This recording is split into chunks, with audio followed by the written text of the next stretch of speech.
الحمد لله نحمده ونستعينه ونستغفره ونعوذ بالله من شرور أنفسنا وسيئات أعمالنا من يهده الله فلا مضل له ومن يضلله فلا هادي له أشهد أن لا إله إلا الله وحده لا شريك له وأشهد أنه صلى الله عليه وسلم قد أدى الأمانة وبلغ الرسالة ونصح الأمة وكشف الله به الغمة وجاهد في الله حق جهاده حتى أتاه اليقين وتركنا على محجة بيضاء ليلها كنهارها لا يزيغ عنها إلا هالك اللهم صل وسلم وزد وبارك وأنعم وكرم ومجد على عبدك ورسولك محمد صلى الله عليه وعلى آله وصحبه وسلم فإن أحسن الكلام كلام الله وخير الهدى هدى محمد صلى الله عليه وسلم وشر الأمور محدثاتها وكل محدثة بدعة وكل بدعة ضلالة وكل ضلالة في النار. معاشر المسلمين عباد الله، أوصي نفسي المذنب وإياكم بتقوى الله وطاعته لعلكم تفلحون فقد فاز المتقون.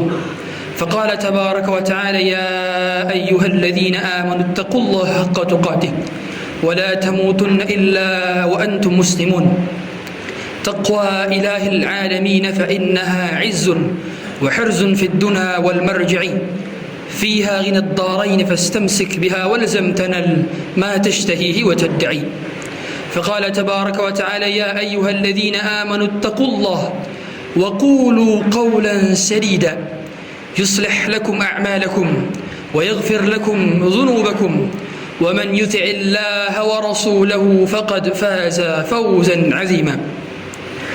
Ma'asyiral hadirin, jamaah sidang Jumat yang dirahmati Allah Subhanahu wa taala.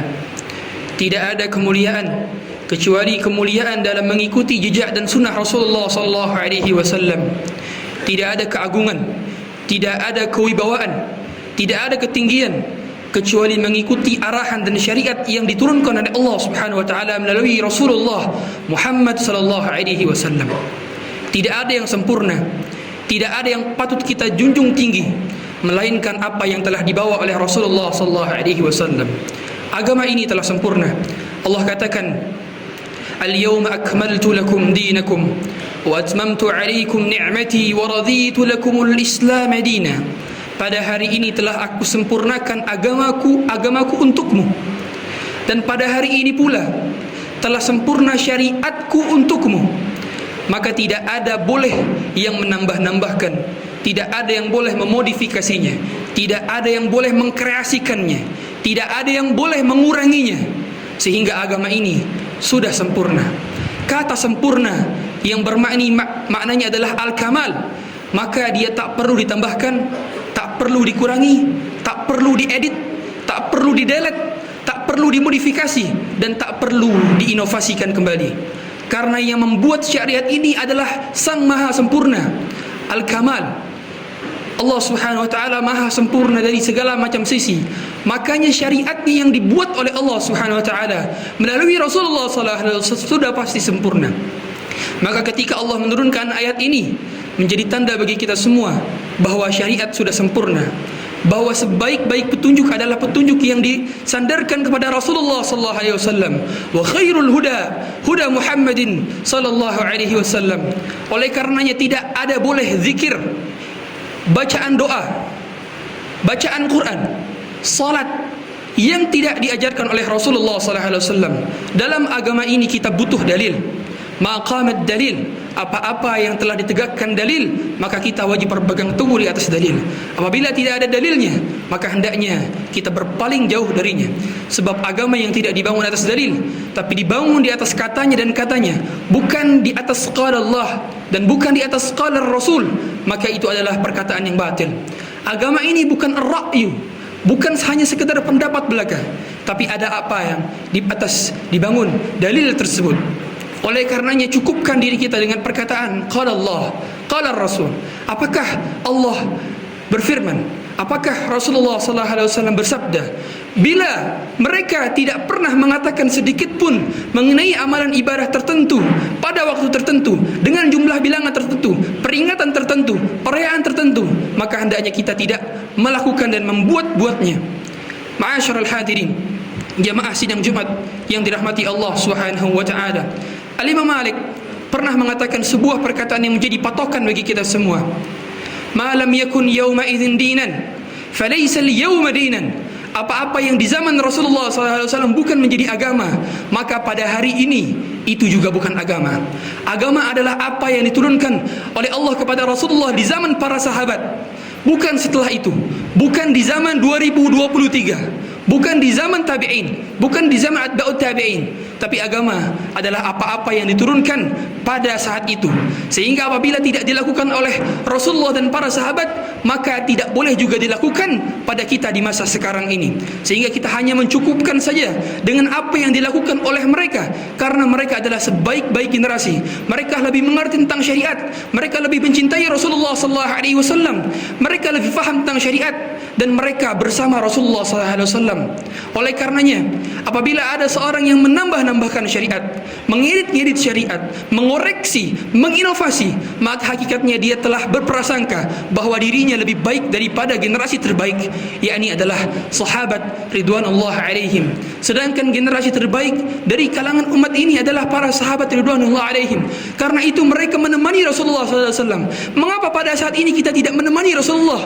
Mengapa kita jauh dari Rasulullah? Mengapa kita tak berjumpa dengan Rasulullah? Mengapa kita tak melihat Rasulullah SAW? Karena keimanan kita, akhlak kita, amal kita, akidah kita jauh dari tuntunan yang Rasulullah SAW inginkan, sehingga kita tak hidup di zaman Rasulullah SAW. Seandainya hati kita lebih bersih, amalan kita lebih banyak, kita lebih bersemangat dalam beribadah, tentu Allah ciptakan kita bersama Rasulullah SAW, menemani beliau. Tapi nyatanya tidak. Tandanya kita tidak lebih baik daripada para sahabat, tandanya kita tidak lebih baik daripada generasi salafus saleh.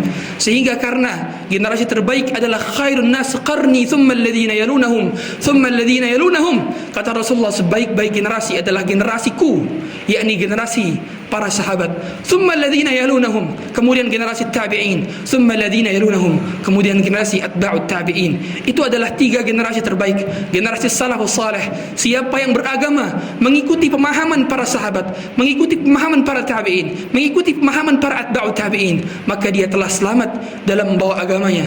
Karena agama ini akan ditanya oleh Allah Subhanahu wa taala nanti di hari kiamat, dengan siapa engkau bersyariat, dengan siapa engkau salat, dengan syariat siapa? Dalil mana yang menunjukkan bahwa amalan ini telah dikerjakan oleh Rasulullah, para sahabat dan atba'ut tabi'in dan tabi'in? Kalau tidak ada, maka sungguhnya nanti kita akan dilarang menuju haudnya Rasulullah SAW nanti di hari kiamat, ketika seluruh kaum muslimin dan seluruh umat manusia kehausan karena berdiri selama 50.000 tahun lamanya di bawah matahari yang hanya berjarak 1 mil saja dari atas kepala. Kita akan merasa kehausan, kemudian kita akan digiringkan kepada telaga Nabi masing-masing, yang itu adalah telaga Rasulullah SAW. Pada saat itu ada segolongan kaum yang mana ditolak amalnya, ditolak perjumpaannya dengan Rasulullah SAW. Rasulullah tak ingin melihat mereka. Kemudian dikatakan kepada malaikat, mengapa mereka dilarang untuk menuju telagamu wahai Muhammad? Atau Nabi Muhammad bertanya kepada malaikat ini. Maka malaikat itu menjawab, faqad istahdatha, maka mereka dahulunya pernah membuat-buat sesuatu yang tiada diada-adakan di dalam agama ini. Oleh karena itu hadirin sekalian, cukupkan agama ini dengan dalil, cukupkan agama ini dengan apa yang datang dari Allah dan Rasulnya, cukupkan agama ini dengan amaliyah, perbuatan, zikir, amalan, ketentuan yang jumlahnya, waktunya, bilangannya, tata syariatnya sudah diajarkan oleh Rasulullah sallallahu alaihi wasallam.